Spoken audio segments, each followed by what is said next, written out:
Okay, I think we're live now. Good evening, everybody. Thank you so much for joining us today. I am excited to have a group of women online with me. We are going to be discussing women in entrepreneurship. And what I want to do today is not only just look at entrepreneurship from one perspective, but the Noble Company podcast decided that we wanted to actually look at in entrepreneurship from multiple perspectives, multicultural perspectives.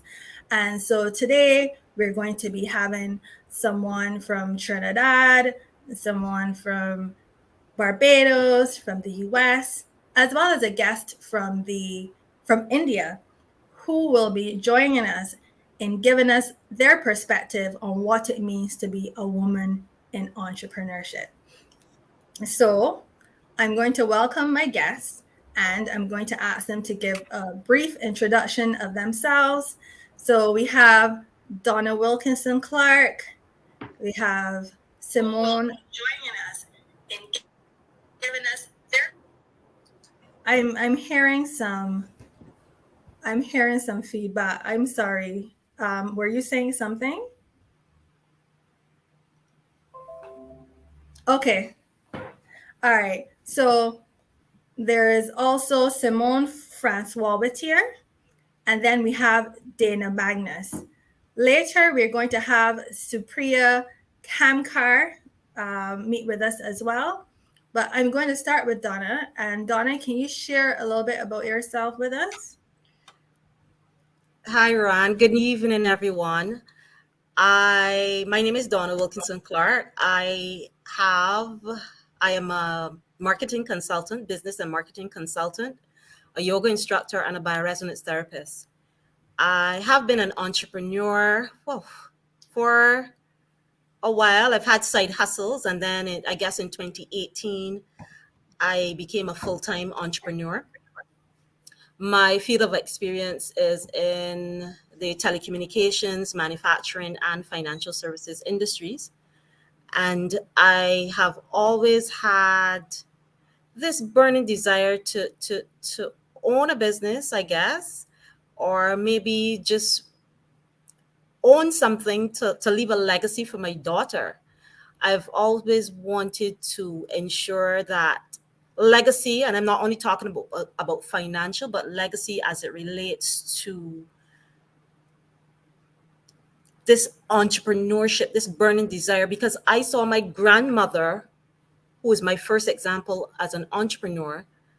I saw her doing this. And this is something that I wanted to do as well, something that seemed exciting, something that seemed she was just so happy managing her time and still being able to look after her family. So that was my journey into entrepreneurship, and just a little bit about me.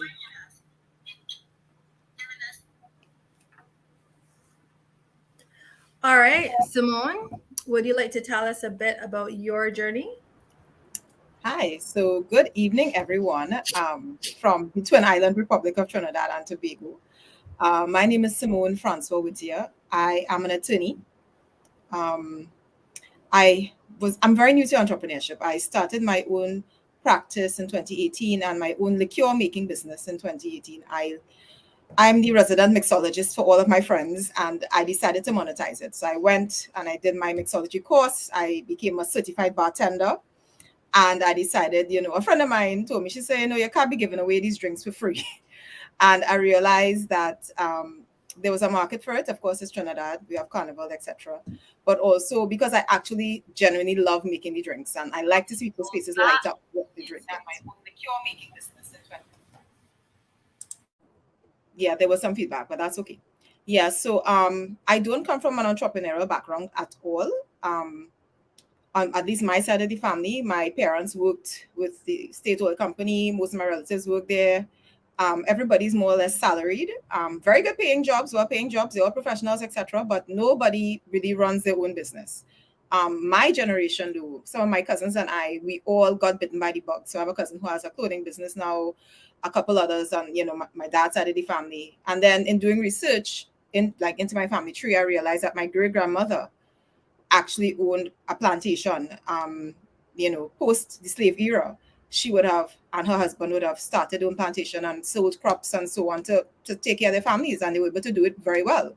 And nobody talks about that. And I think after learning about her, because she's the matriarch of the family, and she lived, I think, up to 103 or something like that. She was a strong woman. And when I look at her, I realize, when I always wonder who I look like, I say, oh, okay, so I see that resemblance, and I try to call upon that kind of entrepreneurial spirit and that strength in terms of running your own business and taking care of your family. And my husband is very supportive, and he too comes from a background where his family, with his grandparents, would have had shops, etc. So it's something that I'm trying to, again, just like Donna said, inculcate into my kids, and for my kids to see me actually doing something that earns money. Because when you become salaried and you work for a salary, you don't necessarily know all the parts that go into a business and all the hard work. You go, you sell your labor, you get paid for that labor. But when everything belongs to you and everything rests on your shoulders, it's a different kind of responsibility. And I want my kids, regardless of what they decide to do in life, I want them to see that as well. So that's a bit about me.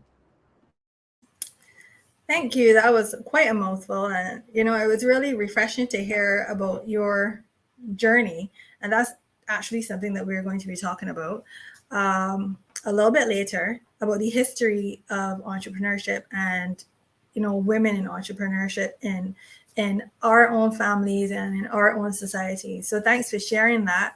Dana, I'll go to you next.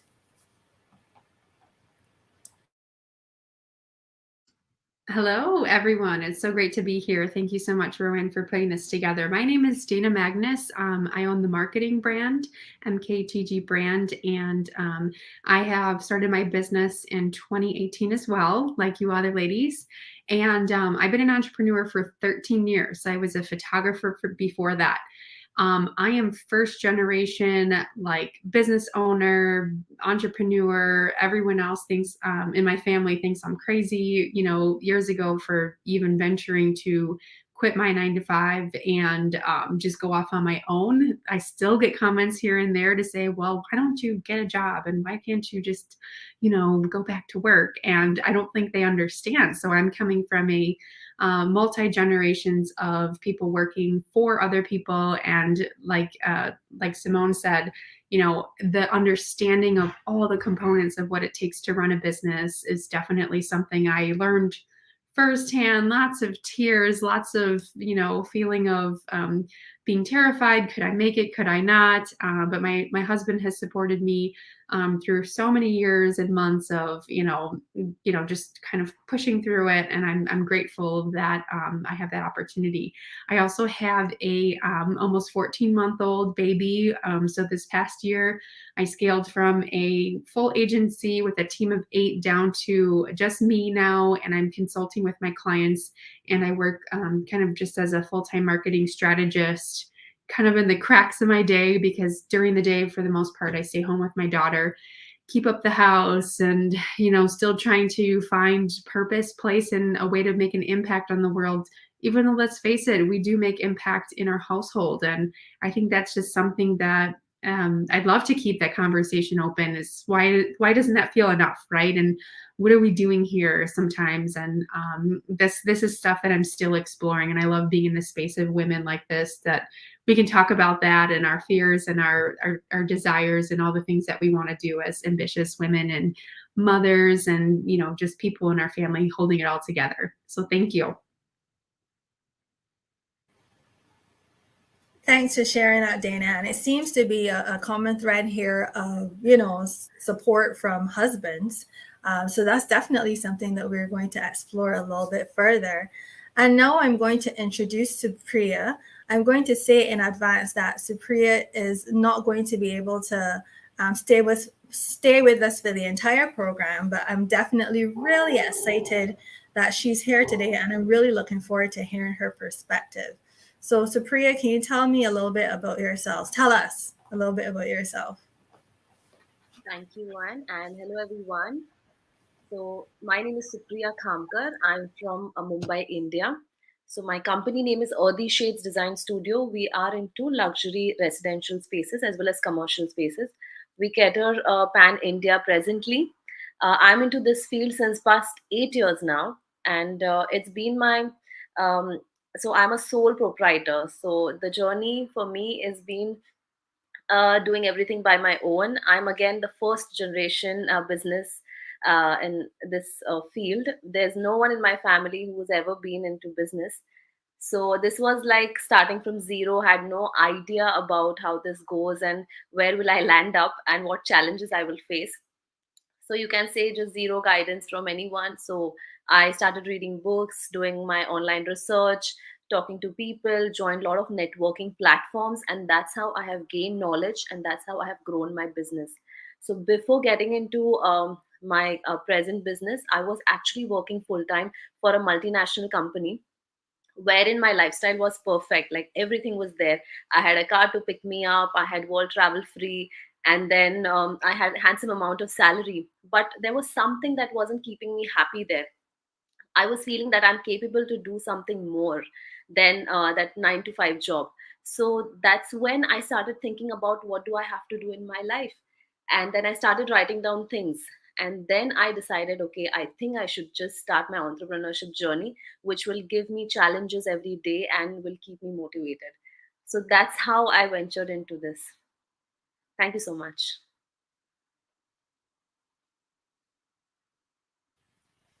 Thank you, Supriya. And is it keeping you motivated? I see that you've been winning a lot of awards. That's right. Yeah, so you're doing really well. Thank you, Now, Ruben. you're welcome. So I see Diane signed in. Thank you so much, Diane. Diane is always an excellent supporter. Thank you so much. She was actually on our first podcast. So welcome. Now, first thing I'm going to start with culturally is really interesting. I heard Dana talk about the fact that she is always questioned by persons about, her choice in going into entrepreneurship, and people are always asking her, to go and get a real job, so to speak. And the last podcast that we did, we talked about Black entrepreneurs in white spaces. And it was very interesting because we talked about the fact that in our culture, in Caribbean culture, entrepreneurship is not something that's necessarily encouraged. People often say, like in Barbados, and Simone can speak for Trinidad, but in Barbados, there's this culture of getting a government job, getting a job in the bank, something that is corporate, something that is stable. And so people expect that you go to university, you get a job that you're going to be in for the rest of your life, and then you go from there.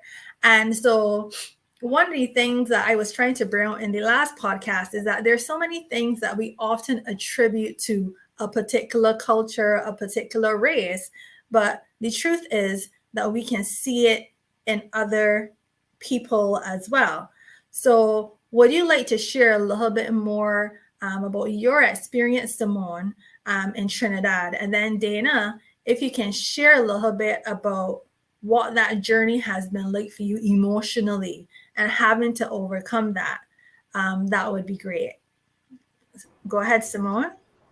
Okay, well, let me make sure I understand, and I'll try to speak very slowly for non-West Indian ladies in the room. In terms of the cultural aspect, the stereotypes. I know, Ran, when we spoke before, we were talking about that in terms of people just having these stereotypes and these assumptions about different races having a proclivity to do one thing versus the next. So in Trinidad and Tobago, you'd find that there's this, and I don't know that these statistics will bear it out, but there's a perception that the Afro-Trinidadians may more generally, I want to say, gravitate to the government jobs that you are referred to, right? There's also this, I would say, this perspective that the East Indian people, or even the Syrian people, or these other people, these other groups of people in Trinidad and Tobago, these other ethnic groups would then have businesses, right? So there's this whole thing about, the Chinese. And the thing is, it has to do with our history, the waves of migration after slavery, So it was the colonial masters that brought these people here. So they brought slaves, they were indigenous people, they brought slaves. Then they would have brought people from Asia, they brought Chinese, Madeirans, they were East Indians. And, so there are waves, and then you have waves of immigration coming in, and everybody fitting a particular role or purpose for coming into the society. So there was this perspective that once the slaves left the plantations, they would go look for, they were subsistence, but they weren't making money. Most of them, they said, okay, so the stability, the need for stability is what would have, from what we were taught, driven people into certain sectors. Yeah. Because of the oil, that whole industry in Trinidad, the petrochemical industry, you would have found that other islands started to come in. So the Grenadians and the Barbadians and everybody started to come in to get work in that particular sector because that's when it was booming, right? So our oil industry in Trinidad is over 100 years old. So people would then, instead of, I am from South Trinidad, which is where the petrochemicals are. So most of my family worked, my great-grandfathers came from Grenada to work in the oil industry. So everybody worked in Petrotrin or Trintoc or whatever permutation there was. I worked there for a summer too. So people would come in, and that is where you go to work. If you're in South, you go to work in Petrotrin, you go to work in Trinmar, you go to work in some oil company. So not necessarily a government job, but an oil company where you get good benefits. And then you have state enterprises like TSCT and all these other things. And that was the generation I grew up in. So for me, when I left school and I went to university, I got a summer job in Petrotrin. My parents worked there, and I didn't like it, So I went back to do my master's because I can't work here. And I always loved international relations, and that's when the government job came in for me. So the only place to be a foreign service officer is in the Ministry of Foreign Affairs.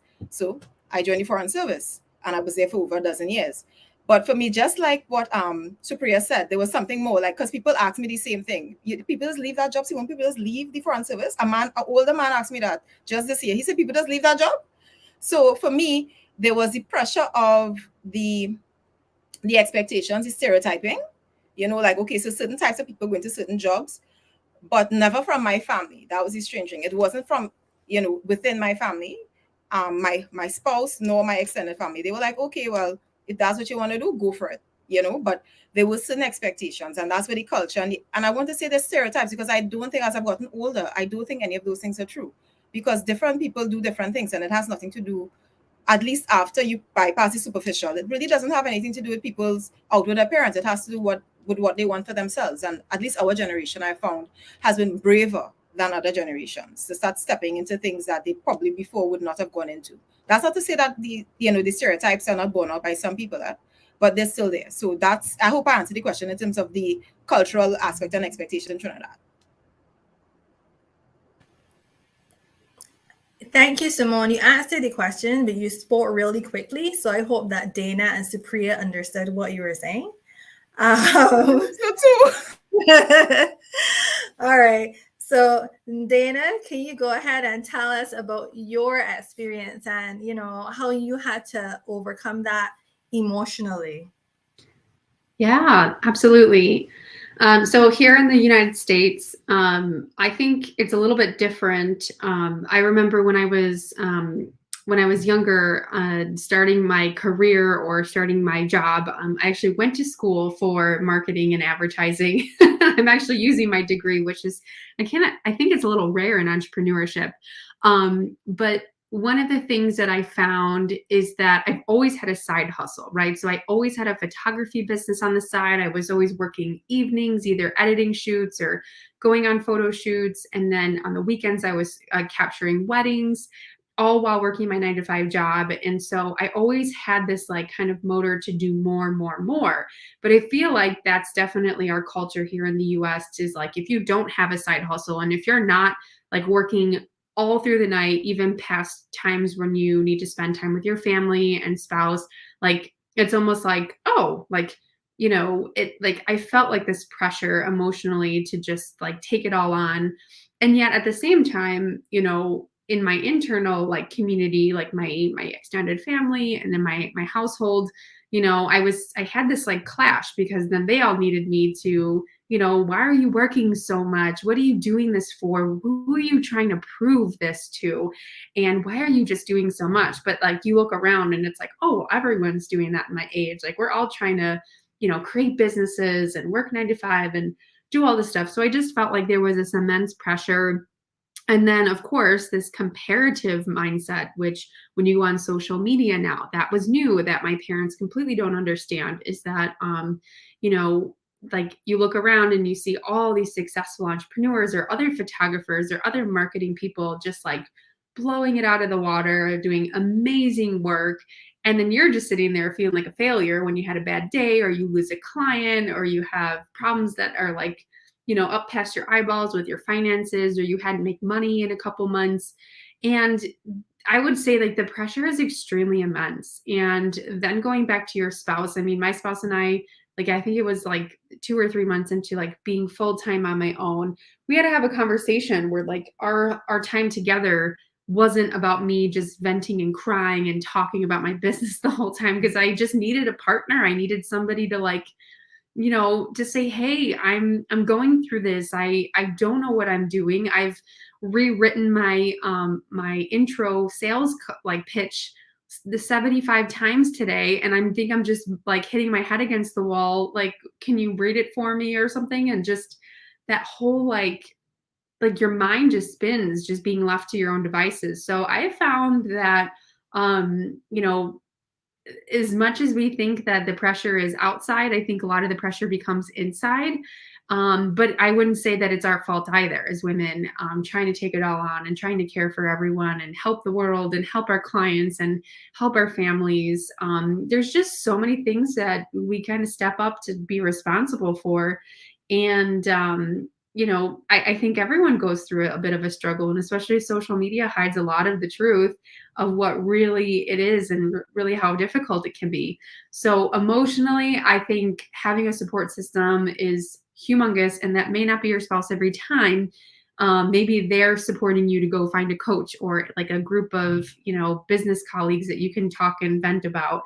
But there definitely is, I think it's a 90-10 thing. Like 90% of my business is all mental and emotional, like coaching and support for sure. So that's kind of how I see it right now. Okay, thank you for sharing that, Dana. And I'm going to go to you next, Donna. Now, my question, as it relates to managing a family, I know you have a daughter. And so how do you manage family life and entrepreneurship?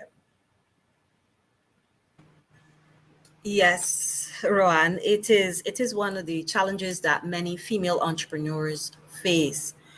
Managing, you just have to find time for everybody and yourself in the process.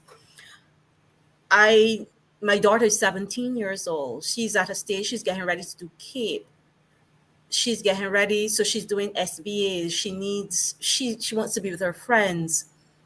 So it is finding time to balance between my work, the things I have to do, and her life, because it's just the two of us. I'm a single mother.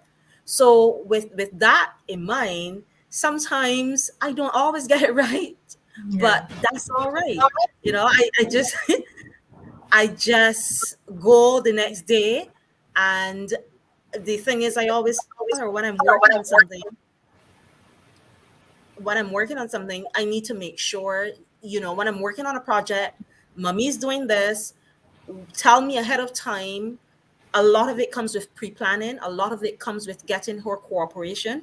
A lot of it comes from support. My mom, and when my dad was alive, he was a great source of support.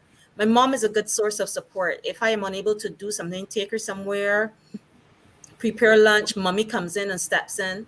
And that to me is one of the things that I can't even measure. I'm so grateful for that, the level of support that I have. Her dad steps in, her dad helps also as well. But there are times when we're in this house, we have to find space for each other. I have to find my space to do my projects without interruptions. And then she needs me for advice, check-in, because she's also an entrepreneur. So she comes to me for advice as well with some of the things and the campaigns that she wants to do. So I will say, how do I manage? I manage by the grace of God. I pray a lot because I have to do that to keep centered. I also find time for myself. I'm also a yoga instructor, but I find time to be still and to do the things I like, because working all the time and giving all the time, you still need to you still need some things to be poured into you as well. So I usually take time to do the things that I enjoy as well. Okay, well, thanks for sharing that, Donna. And I mean, I don't have a husband, I don't have any children, but I find I find it difficult actually just trying to manage my time and get everything done. And I remember when I was studying and working, and not in terms of entrepreneurship, but just studying and working with a company and having a steady paycheck.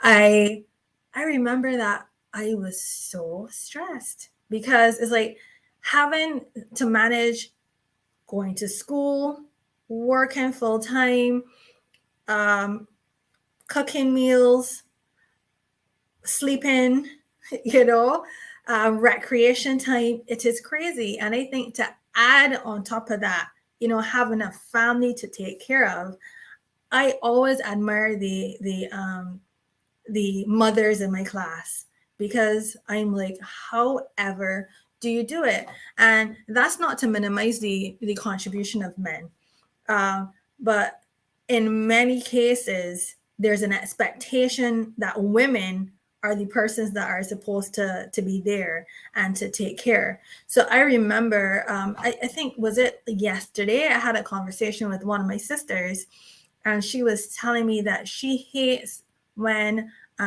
people say, "Oh, look at that man, spending time with his child," and they say as if it's something that's worthy of admiration. When women have to do it all the time, if a woman spends time with her child, it's an expectation. We don't have that wiggle room, that's just how things are supposed to be. So, men have their own pressures. This is not a show about male entrepreneurship. This is about female entrepreneurship. And so we are talking about the things that we have to deal with. And thank you so much, everybody who's logged on, especially the men. Thank you. It would be good for you to, hear some of the things that we go through and also learn how you can support us. And Shane is saying, really appreciated Dana's story. Thanks for sharing. Thanks for listening in, Shane. And I know there are a couple other men who are listening in. And thank you, ladies, for listening in as well. All right, so let's go to Supriya. Supriya, I really wanted you to be a part of this podcast because I think that the Indian context is so interesting. Now, India is a huge country with a huge population, but we know what the media tells us. You're on the ground. And not only are you on the ground, but you also have multiple perspectives. So, the media tells us that women in India are not valued.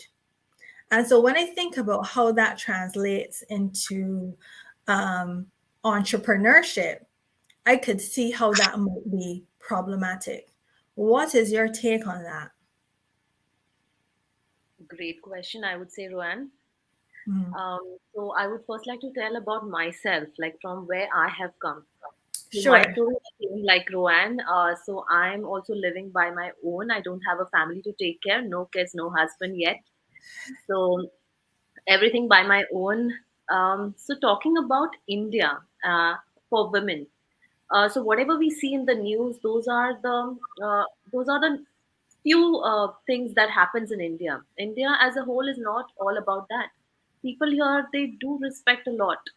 So I do get equal respect as men get in business.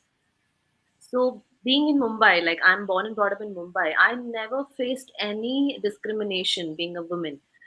Challenges for me and men here have been same. I won't say that being a woman I had to face some extra challenges. Mhm. No, because I have never looked at them as challenges. I have always looked at them as business situations, and I've always tried to figure out the solution for it. So I would say the things that you see in news channels, newspapers. Those are the things, because India is huge, it's diverse. It's there are like poor and there are rich, there are it's really diverse in terms of culture. So we cannot decide on the basis of one news that we see. So I would say I'm really blessed to be part of Indian culture, and yeah, that's all about it. So the problems are equal here for men and women, at least in the city like Mumbai. Mhm. And but I would like to highlight few problems, um, that being a woman, and being an entrepreneur, being by my own, sometimes becomes difficult because it's a cultural country. Um, we have a strong cultural foundation wherein societies and all, sometimes it becomes difficult for a single woman or even a single man to have a house here, basically, because generally it's a family oriented, the societies are generally family oriented, so they prefer to give a house on rent to a family. So that's the small challenge which I faced, that being a single woman, I it was little difficult for me to find a right house for me. So that was a very small thing, I would say, but nothing in terms of business.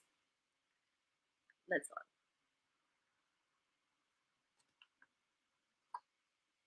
All right. Thanks so much for giving us a little bit of insight into that. And I'm just going to ask you another question because I know that you have to leave. You have to leave early. In my research, because part of my PhD research, I have been looking at um, subsistence economy, and so India has been described as a largely subsistence economy, even though I know that that's changing because, it's becoming one of the largest, most successful economies in the world. Uh, but how about in the informal sector? So, in the formal sector, um, maybe with educated women, they may feel like they have equal rights in the city. But will you say the same thing occurs? Um, well, you know, based on your knowledge, what you've seen, would you say that the same thing occurs in the informal sectors where people maybe aren't as educated, where businesses aren't registered, etc.? So if you talk about the informal sector, uh, I assume that you're talking about the places apart from the metropolitan cities, how things work there, right? So Mhm. I would say, see, I completely agree to your point that being born and brought up in a metropolitan city is comparatively easier for me to, Mhm. stand on my own feet and start business and having guidance around. But if we talk about the tier two cities or tier three cities, then definitely I would say it is little difficult for them because the society and the culture from where they belong, starting something of their own, and managing family and managing society might be a little task for them. But time is changing here. You must be aware that uh, there's a lot of progress and the economy is growing. So the changes are also happening in tier two cities. Mhm. Yeah, so things are changing now, though it is Mhm. difficult for them, but things are changing. Mhm.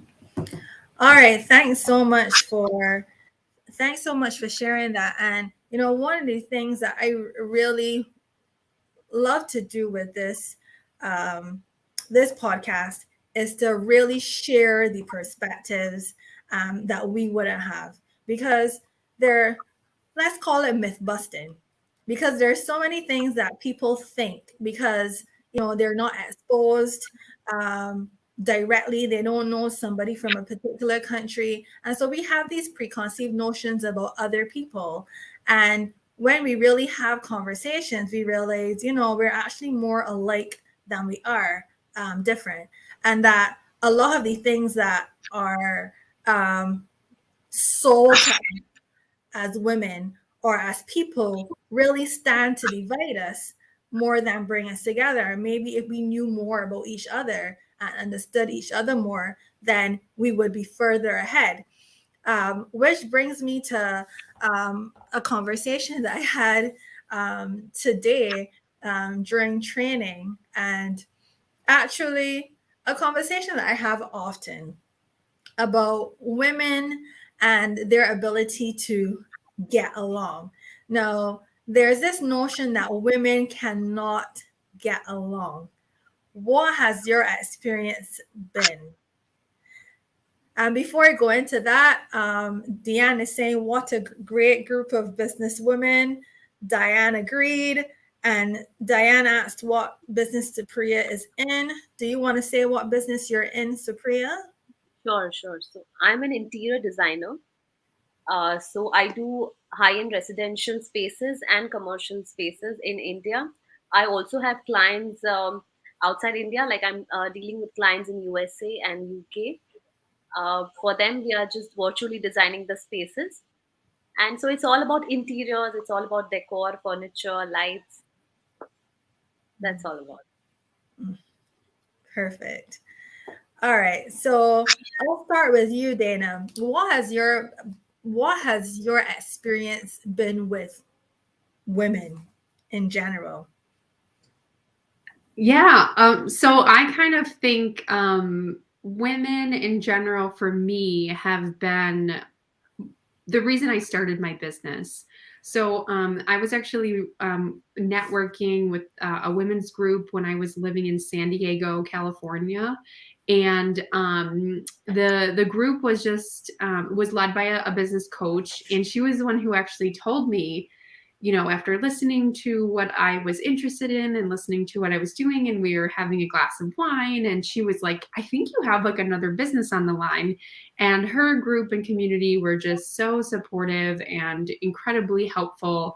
So I think that I would say that women in business are out for each other. We have this community over competition, kind of railing. I think just for, decades and centuries, women have been, oppressed down below men, just historically. And we've kind of learned to band together and to say, you know what, no more. We're better together. Let's not do this alone.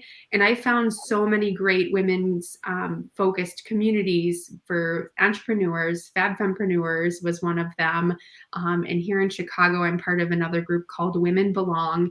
And it's been the real light at the end of the tunnel, especially being a mother, a new mother, where, sure, I have clients who are dads and parents, but, I just think that men, do a great job of supporting women, but sometimes it's just nice to see other women doing it and say, okay, this isn't just a fallacy. This isn't just somebody telling you, keep going and keep doing it. It's actually lifting each other up, sharing what you know and being able to live by example and lead by example. So, women supporting each other is kind of just totally what I've experienced, especially since stepping into entrepreneurship. Mm-hmm. Okay. Donna, how about you? Most of my clients are females, and so as well as similar to Dana's. So I really can't say, I will say that I have had no challenges in that respect. Everybody's treated with respect, and I expect the same, and that goes across the board.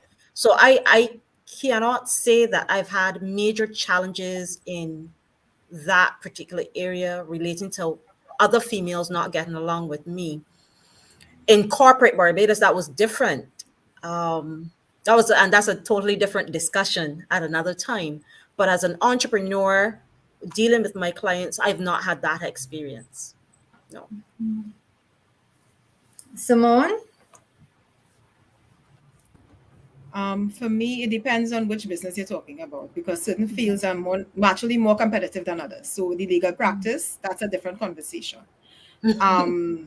No, because it's networking. It's who you're already in practice. We have seniors and people have relationships, and we live on small islands. People know each other.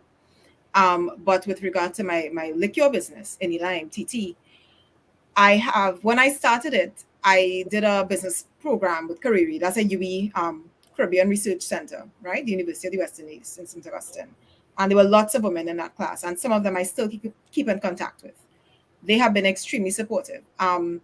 Everywhere I go, every government office I went to get information, most of them are staffed by women. They were all very helpful. I'm part of the Association of Female Executives of Trinidad and Tobago, AFET, and that's a sisterhood. So there are women in there who are in C-suite, and there are other women who are entrepreneurs. And I cannot say that I ever approached anyone for advice or information and they said no, you know. And whilst most of my clients are men, I can't say I experienced that issue with women at all. Anybody I approach and I ask for help, they help me. And what I must say though, it also comes down to the individual. If you bring that sense of authenticity and genuineness and humility as well, people respond to you differently. And that was the case for me when I worked in corporate. And even now that I'm an entrepreneur full time, that's my thing, is people treat you how you treat them. And what Donna said about respect and that kind of mutuality and reciprocity, I believe that's what the key is. So I've never had that problem. Roanne, can I add something here as well? Sure. I also have a tribe of support, a tribe of females that support me. They're my close friends. And those are the ones I go to for advice. Those are the ones, if I'm having a challenge with anything, listen, what would you advise? And that's women. So my tribe of women support me. So that has been my experience. There are other females in the field that I would ask for advice or maybe a direction. So I've not experienced that situation where we've had, anything cantankerous or anything, not necessarily cantankerous, but any sort of tension relating to what we're doing. So that's why I was when you asked the question, I was just trying to search my mind to see, think back, wherever have I experienced that? And as an entrepreneur, no, people always want you to win. People always want you to succeed. They're always working with you. And that has been my experience to date. And my tribe wouldn't trade them for the world. They keep me going and they keep me grounded and they offer me the level of support that I need on this journey. And so a comment from Deanne Smith, she's saying yes. It seems like a response to Dana.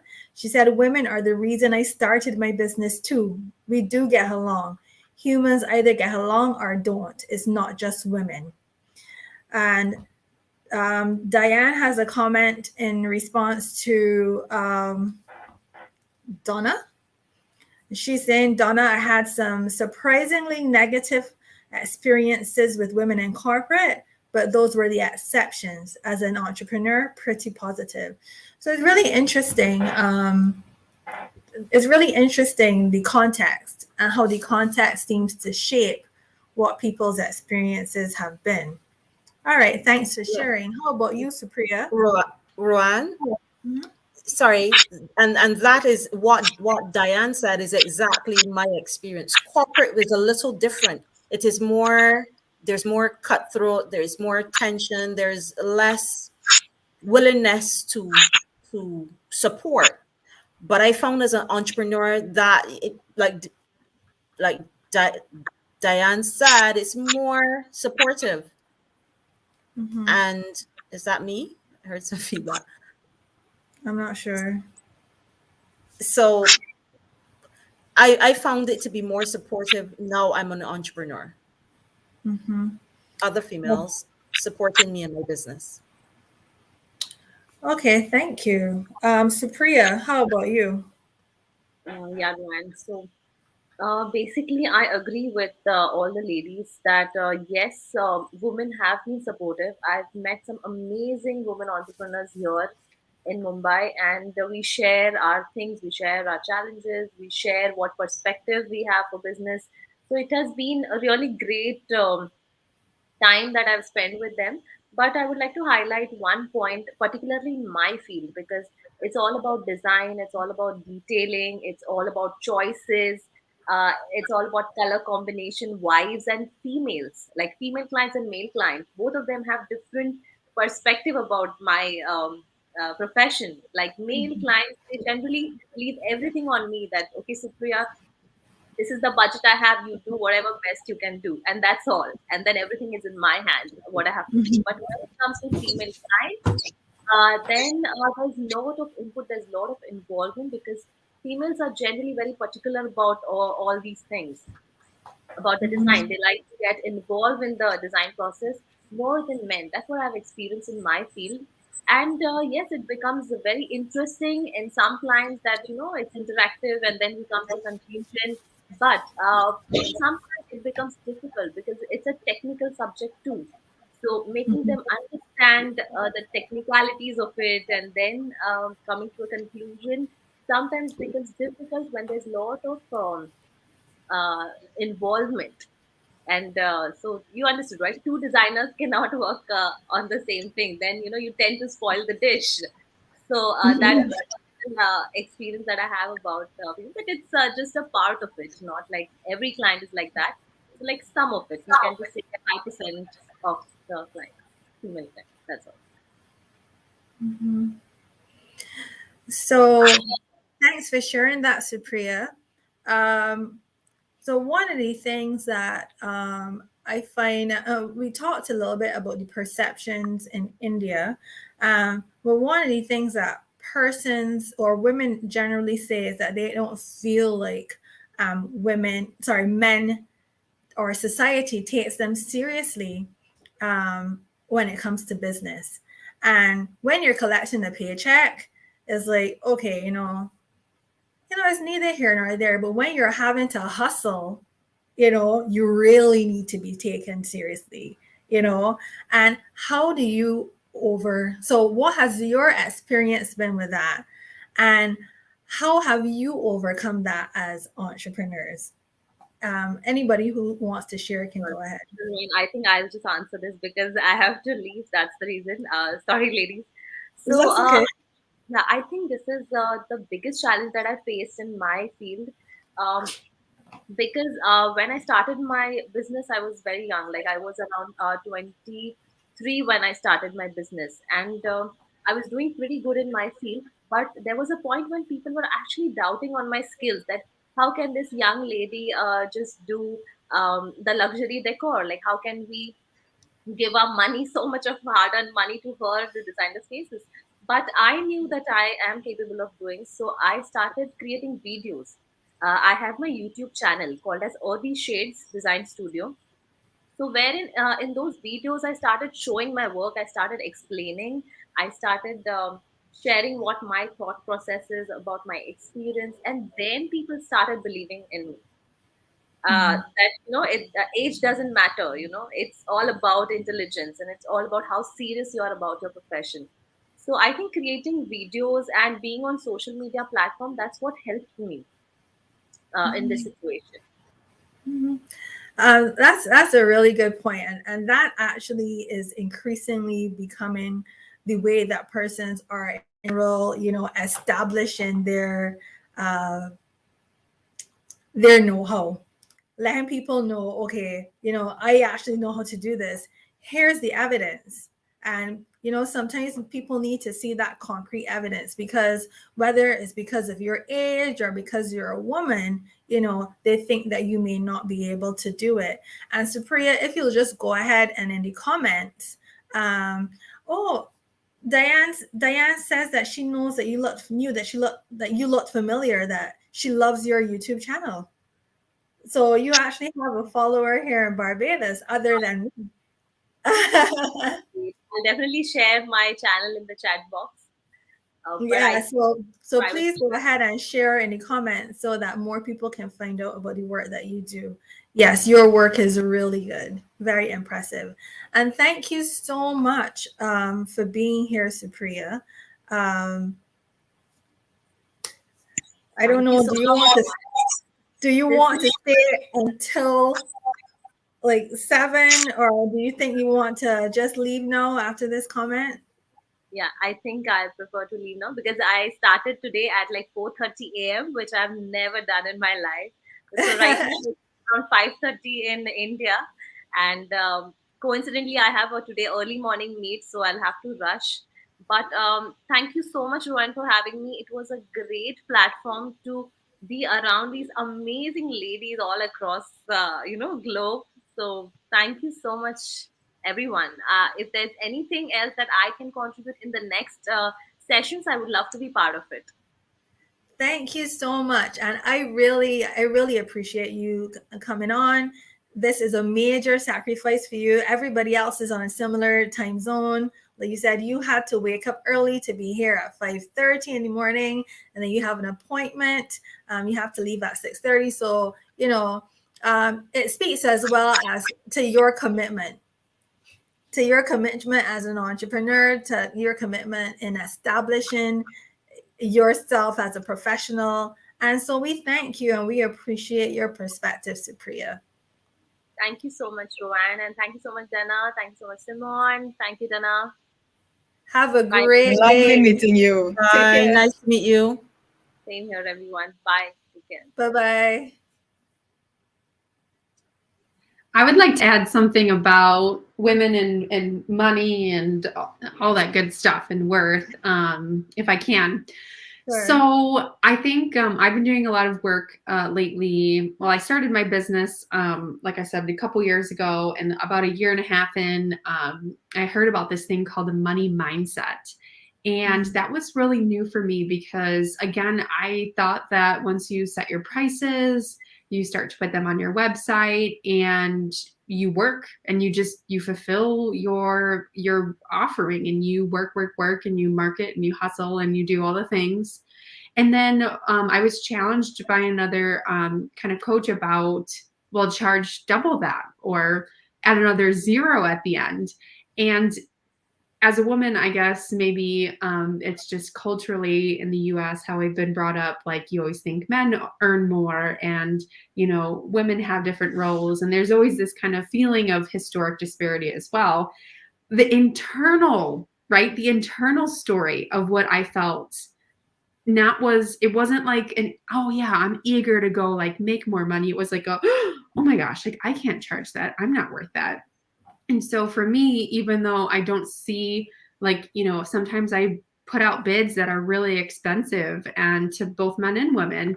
And that's just, that's the value that I bring. But I think I personally, just as a woman and as a woman in business, I feel like talking to some of my male counterparts in just different industries or even entrepreneurs, the money doesn't feel different in their perspective. So I've had in my experiences is when I talk to other women, how money feels to them.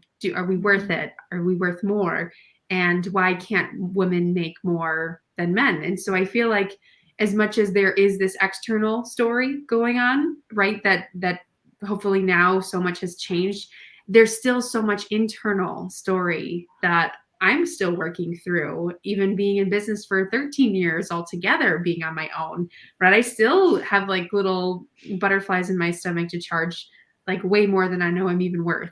So, or should I say like that whole story is just so messed up, I think. And it's going to take time, but I think also seeing other women and being, part of this conversation is just helpful to see other people doing it and doing it well and making tons of money, doing how amazing the things that they do and they're worth it. Yeah, well, I mean, I feel like that's so common. And I saw both Donna and Simone like nodding their heads because obviously they've had the same experience. I am very bold in charging. I have to admit. But the truth is, I think even though I'm bold in charging, sometimes I don't know that I charge enough. And also, sometimes even, my boldness is not so much thinking that somebody's going to accept it. But I actually, sometimes I type the email and then I just shut the computer and I'm like, I'm not going to think about the fact that I just sent that figure to that person. I'm just going to put it out there and just move on with my life. So, sometimes it's just about, finding coping mechanisms to quiet that voice in your head of, okay, why did you charge that much? That person is going to say no. And, I have come to a point where I'm like, if the person says no, maybe that's not a job that I was supposed to have.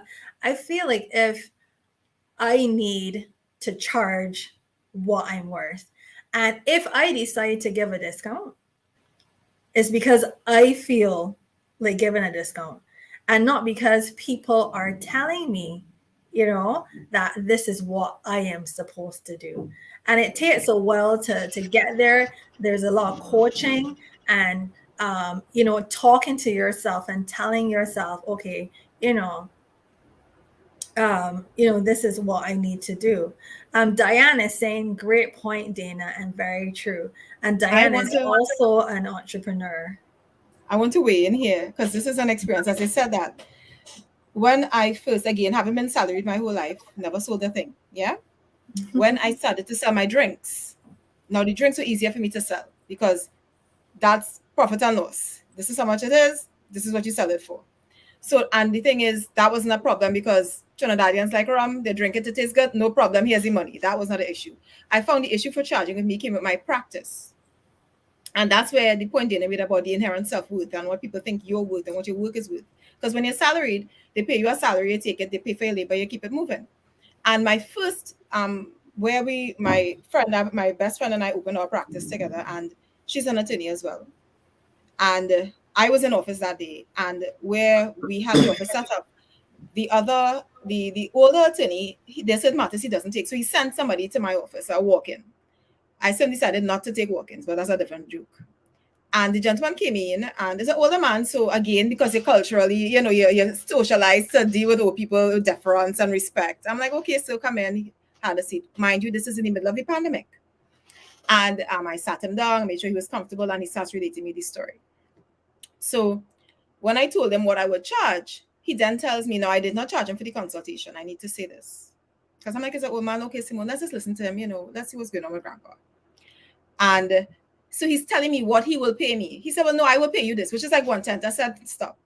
Because you see, I know when people meet me, I look younger than I am. I know that.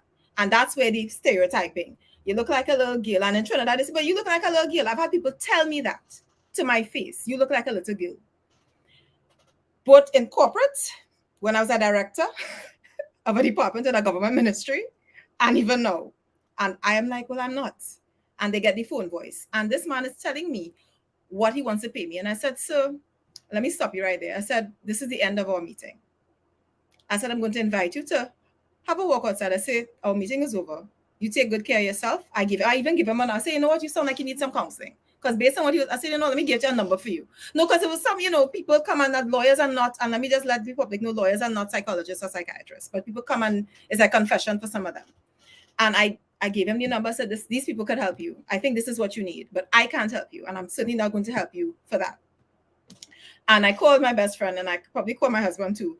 And that tribe that Donna spoke about is very important because my friends and I have been friends for like 30 years, right? We met in Form 1 and we've been friends. Form 1 is like middle school, kind of going into high school. And they were like, you're right. But I felt that sense of guilt because I'm like, it's an elder, right?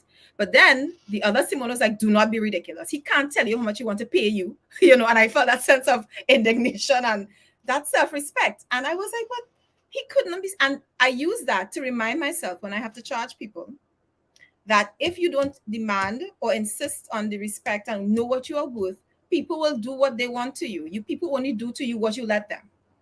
So if I had said, okay, well, pay me what you want, and I said no, and something rose up in me and said, no, Simone, this is not going to work. And I told him, no, thank you. And I sent him on his way. And that's just something that I use that to just remind myself every time I think about giving a discount that is not required, as you said, Rohan. No, because Trinidadians love a bargain. They love a bargain. Oh, you can get me for less? No, because that's not how much it costs. And so that's been something that I struggle with all the time. So I just wanted to share that.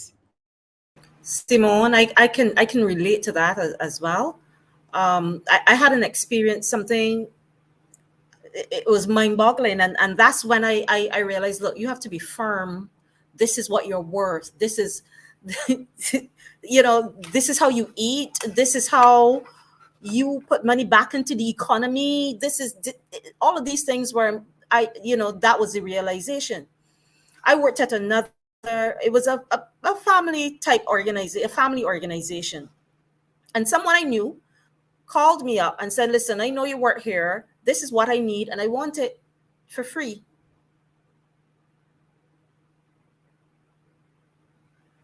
I stopped and I paused. He didn't say, can you give me a discount? He didn't say, well, can you sponsor? Is there any way? He wanted for free.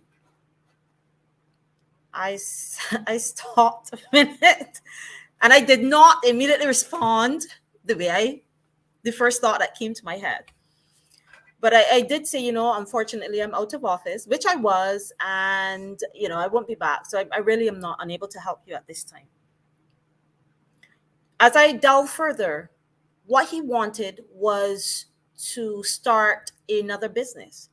There was, on his part, no offer of a barter arrangement, no offer of maybe installments, no payment installments, no offer of his responsibility for something that he wanted.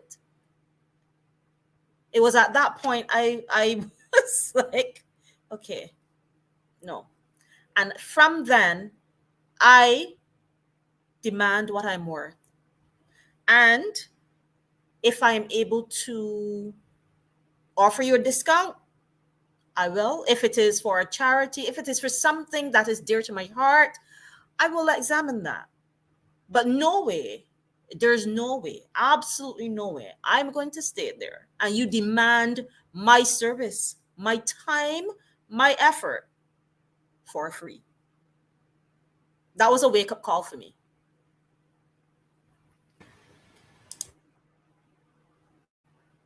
You're muted, Rowan. Thanks. I actually had a situation where an older man said to me, so I gave him a quotation. He was like, this is too much. He was like, I know, because I prepared a marketing plan for him, and part of it meant that I was subcontracting work to other people. And he was like, I know you're taking the majority of this money for yourselves, and you're not going to be paying those other people. And I'm like, what business is it? No. Exactly. This is what it is worth. If you don't want to pay me, if you don't think it's fair, just leave it alone. But it's like he felt like he had the authority to tell me, that this is what I am going to do with it. And this is how I'm going to spend the money. And so, he let me know that it was too much. And just to add in too, as a marketing strategist, somebody who ran an agency, good luck managing and finding all those people. Like exactly. That's a big service in itself. So if he wants to go and do that on his own, I mean, good luck, because that's a lot of time and vetting and putting your name on the line when you have other people. I can say so much about that. So good for you. You should charge more for that, because that is a lot of work. Ron, I could ask a question? Sure.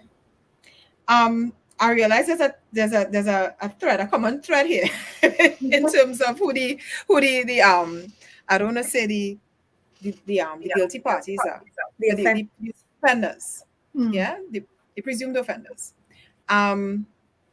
Is it something that you all have noticed that men of a certain age deal with you differently? So men who are your contemporaries, I found, because my father's an old man, my father's in his 80s. And I found that, thank God he's not listening, I have found that men of that generation have that perspective. And I hate to generalize, but it is something that I have found time and time again. Men of that generation, born between 1940 and 1950, have had, and older, have this perception of women and who a young woman is, and what you can say or cannot say to in a corporate, in a professional setting. And it's something I again have to bite my tongue, because what I want to tell them, I shouldn't, unless, it's Lent, I would have to go to confession, but it's something that I struggle. Is that same for you guys in terms of, the feedback you get sometimes in terms of your work? I would say definitely. And even in terms of, offering my services and people in a consultative way. So say I'm in a meeting, for example, and I'm sharing my ideas, and sometimes the men in the room say something, and it may be I say something, and an older man completely dismisses what I have to say until another man says it. But one of the things that I realized is that, and I've had the pleasure of as well as older men standing up for me as well. And so it's like, so for me, it's been, both sides of the coin. And I think when the older men have stood up for me, then it carries a lot more weight than when maybe one of my contemporaries stand up for me, or maybe another woman. I think sometimes the thinking about marketing, like everybody can do it. So this is sometimes, they don't see it as, sometimes they don't see the worth of it, or maybe the worth of employing or engaging someone to do marketing for them when they can do it themselves. Like simple to do, I find sometimes that is the thinking when you hear some people, especially people in some of the older generation, they will say that. And I hate to say older and younger. I don't really like to delineate, but you understand what I'm saying. People who may not have been exposed to marketing, this new world, and the fact that you need to market in a particular way, you need to be different. I think that's kind of what I want to say. You need to be different, because I really don't want to start with them and us. Please, if anybody's hearing me, that is not what I'm trying to say. They just have a different experience about marketing, or sometimes about the service of an entrepreneur, and they may not be able to see this in their minds, that this has value. I'm thinking that is what it is, more so than um not. I think it is that. I think it is just not seeing the value of it and the relevance of it for this time, that things have changed and you need to make a different, or take a different direction or a different approach as we move forward into the future. For me, that I think it is more like that. That's what I'm thinking. For me, though, if I can share, I understand what you're saying and I agree with you, but I'm an attorney. People come to lawyers not because they want to; they come because they have to. So for Yes. you to come to my office because you come and you pour out your suitcase, I have to give you tissue and water to drink because you're having this major issue in your life, to tell me, well, no, I don't want to pay you that. I will pay you this. That tells me that it's not about the value. You know the value of what you want because you took the time to come into the city to find my office to sit down. But that means that there's some relationship between what you want and how you value me. And in my delivery of the service, because my colleagues and I have a group of female attorneys, we all, who went to law school together, whatever. And they all tell me they had the same experience, where if it were one of our male counterparts, that conversation would never have happened. And that's when I start wondering to myself, are we as progressive as we think we are? Because in my country, where I grew up, I've never faced gender discrimination in terms of girls can't do this, girls can't do that. And when my generation is probably the generation where that whole shifting in terms of the number of girls in university, probably even before that, outstripped the number of boys. When I was on campus, there were a few girls in engineering. By the time I left engineering, it was nearly half girls, So that change has always been there. I worked in a ministry where it was majority female. I never had a male permanent secretary until I did a secondment to another ministry. Like all my PSs were women. That's who I knew. And so for me though, I never had that issue until I became an entrepreneur. So even though I was a younger woman in a room with mostly male colleagues in other ministries, they had to respect your position. They may have tried to make a little offhanded joke when it was a little girl, you're so young, you're looking so young, but they had to respect my office, even if they didn't want to.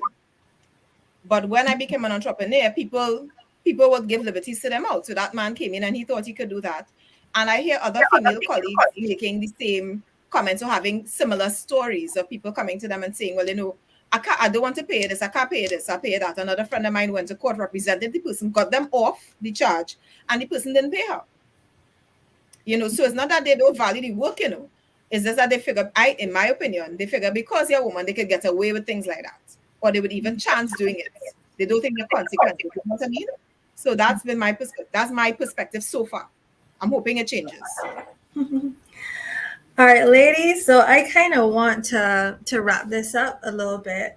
In my research, I would have found that 25% of women saw entrepreneurship as their way to economic freedom, right?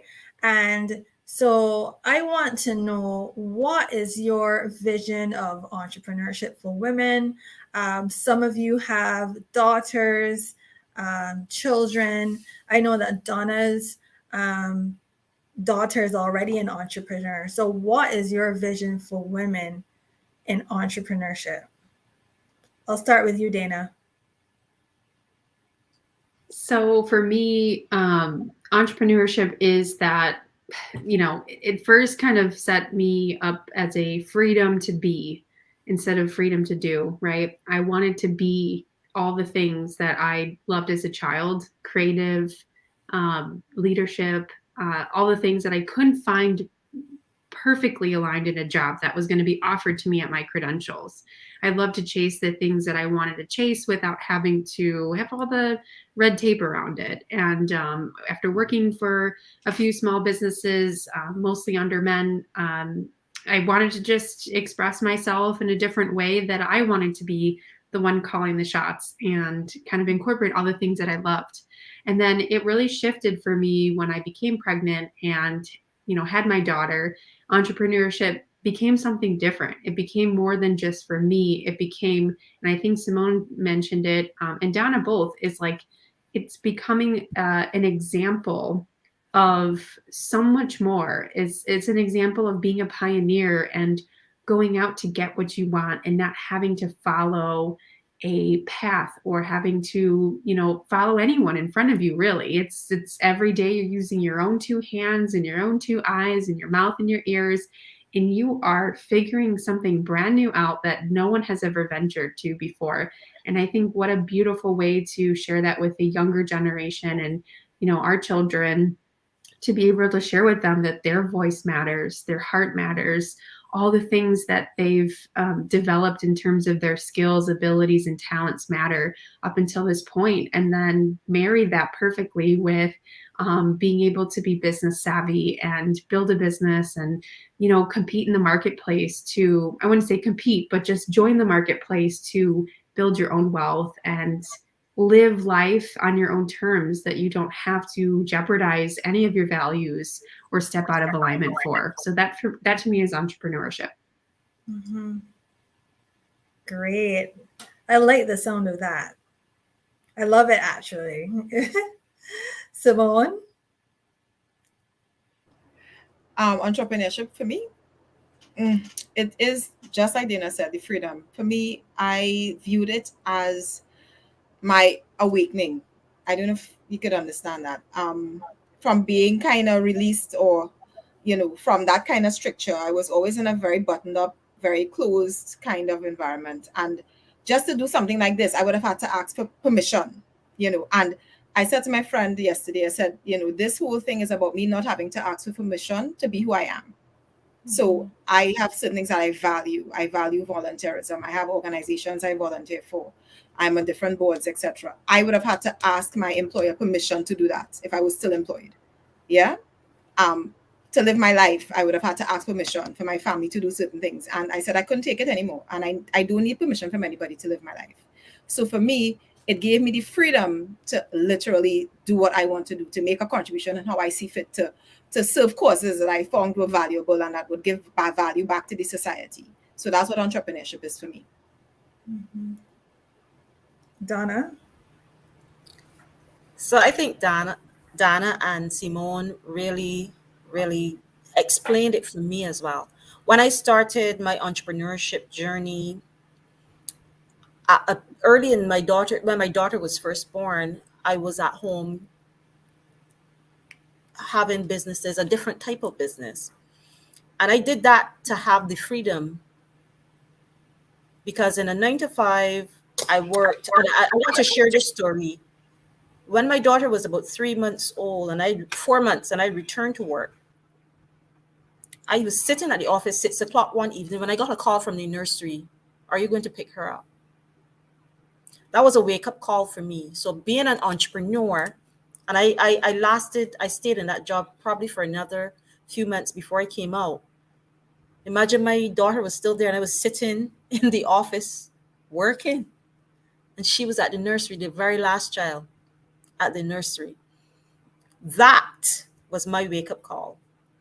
Entrepreneurship and being an entrepreneur, having my own business, gave me the opportunity and the freedom to spend time with her, to do other things that I loved, things that I wanted to put my effort into, that really filled my heart, gave me an income as well, so that I can spend money with other entrepreneurs and return some economic contribution back to society. For me, entrepreneurship really changed my life. It has allowed me to also, and more importantly, leave a legacy for my daughter. She's seeing my example, working, doing the things I like, using my talents, and just being happy with what I do and the value that I give back to society. So for me, that's the biggest, biggest plus of being an entrepreneur, the legacy that I leave for my daughter.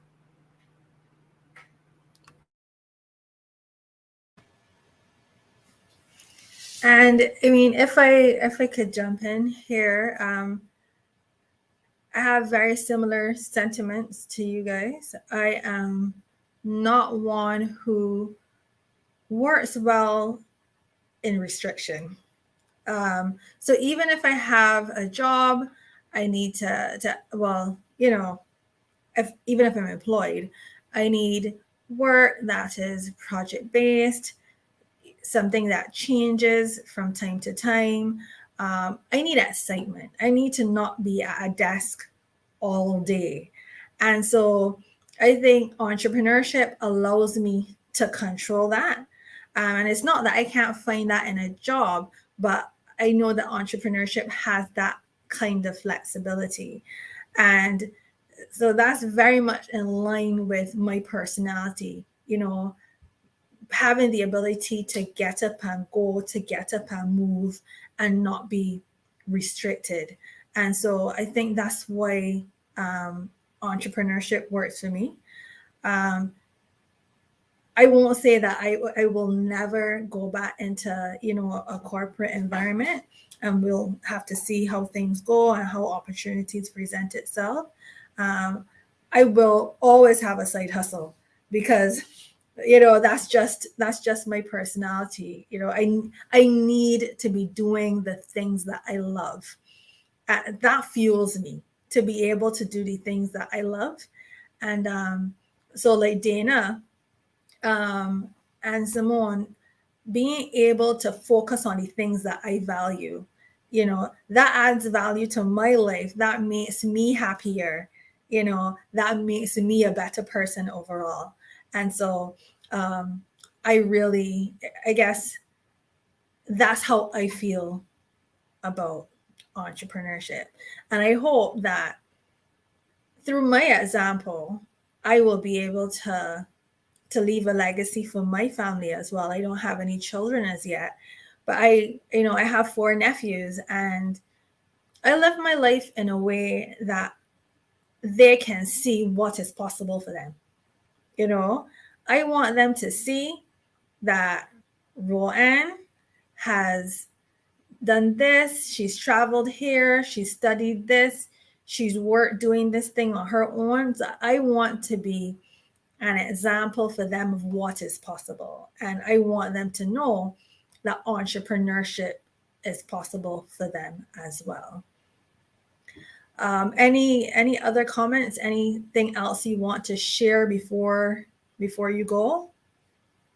Just one thing, for me, with our daughters in particular, sons too. But for me, entrepreneurship also, that financial component, I know we didn't talk a lot about that tonight, but it is also about the independence, yes, but also getting a feel for money in your hands. I want to be real about that. Getting used to not just money showing up as a very amorphous thing in your bank account, but getting money to literally pass through your hands, to pay, like what Donna says, you pay into the economy, you make a contribution, and then to have it returned to you, because that's when you really start ascribing a value.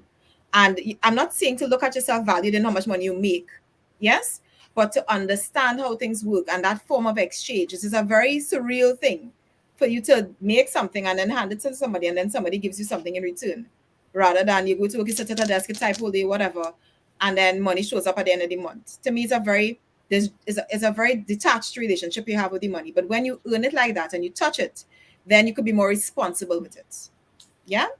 So for me, that's what I want so I make my daughter help me. I mean, well, she's legal now. At 14 in Trinidad, you can work in a family business, right? So before we would take her to the markets, when we have like different markets and stuff, like farmers markets and artisanal markets, and I always wanted her to pay attention. My son is a natural entrepreneur, but I wanted her in particular to be there with me and help me bottle. So she help me bottle or label or whatever I'm doing, just so that they get used to it, and then they get used to the money too. So that's something we always have to pay attention to, that actual money passing through your hands and how you manage it. And to add to that, I think even in our society, with us sometimes being more vulnerable, and knowing that we have choices, that we can do things on our own, that we can do a little hustle. And I'm definitely seeing the rise of the hustle in Barbados, and I'm really happy to see it. People are doing hair, nails, selling items online. It's really growing, and it's grown, exponentially during COVID. And so I think it's really important for young women to be able to make their own money and know that, even if they can't find a job, even if that's difficult, they can do something on their own, and they don't have to depend on somebody else and then be subject to the demands of other people as well, because that can also become problematic. So thank you so much for raising that point. There's a level of independence. And Kioma says, great point regarding money passing through your hand. And Kioma is, a male, but he's also an entrepreneur as well. So he knows, he knows what that feeling is. So any other comments?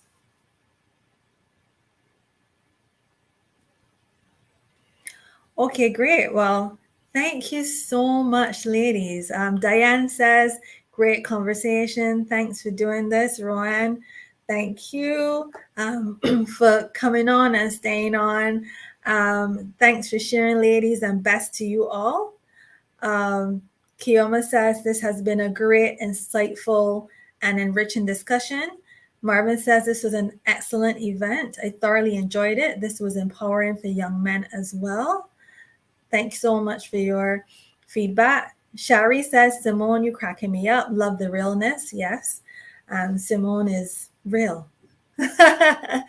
Michelle Nicole says, sharing the knowledge 100. Thanks for signing in, Michelle.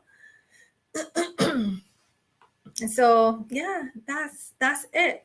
It was a pleasure to have you, ladies. Thanks for agreeing. Thanks for agreeing so quickly. I mean, each and every one of you, as soon as I asked, you were like, sure, and again, I just want to show that this is actually a great example of women working together and, female entrepreneurs working together. Because Dana, I met online. I think she made a comment online, and I was like, I really resonated with her comment. And I can't remember if she messaged me in my inbox or I messaged her, but then I attended one of her events called CEO. Was it CEO? CEO, yeah, CEO Days. It's a free workshop I do once a month. Yeah. Yes. so it was really helpful. And just tell the audience what CEO Days is, just in case they want to become involved. Oh, thank you. Yeah, the next one's coming up on April 21st. CEO Days is a free workshop I host for entrepreneurs. Like we talked about, just wanting to be in community, just wanting to kind of get connected. And it's like acting like a CEO, because we're always forward thinking of the next 30 days. We're never in, the reaction mode. We're trying to be more proactive with our plan. And we do that by surrounding each other with a beautiful community to support one another. So join if you're free. I'd love to see you all there. Mm-hmm.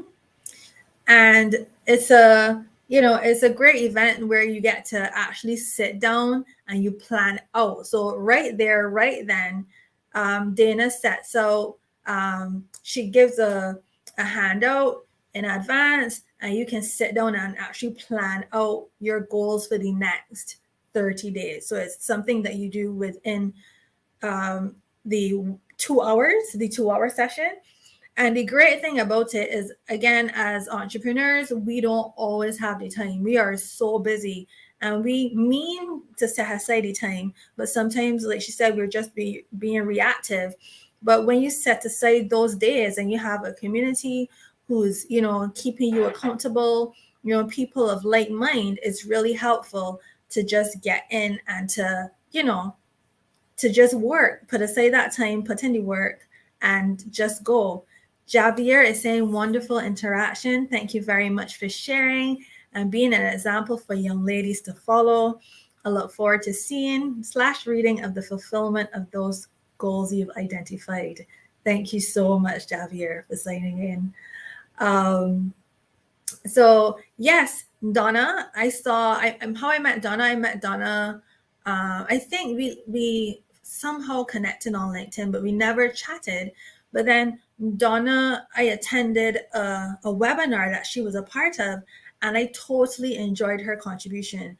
And so afterward, I went into her inbox, and I was like, Donna, I really loved your presentation. And I told her exactly what I loved about it. And, the rest is history. And she also came highly recommended for today. And then Simone, I met Simone last week. The first time I talked to Simone was on Monday. And she was like, yes, and we really hit it off. And, the vibe was there, the connection. And you see again that there's, like-mindedness. And I want to encourage women to get together with like-minded people. Actually, I want to encourage people to get together with like-minded people, and also not to be afraid to just reach out to people that you don't know. And I know that for somebody who is an extrovert like I am, it's pretty easy, somebody like Diane, who's introverted, it may not be as easy, although Diane definitely, crosses those barriers. But I want to encourage you to just reach out to people that you don't know, and you never know what can, come out of it. You can have amazing interactions, develop amazing relationships, and do amazing work together. So thank you, ladies. It was a pleasure having you on the Noble Company podcast. And audience, thank you so much for signing in and spending your time with us. And I look forward to seeing you next month as we get together to have noble conversations on very interesting topics. Thanks so much to everybody for tuning in. Bye. Bye. Bye. Thank you. Yes, lovely Bye. meeting you. Have a Bye-bye. great night.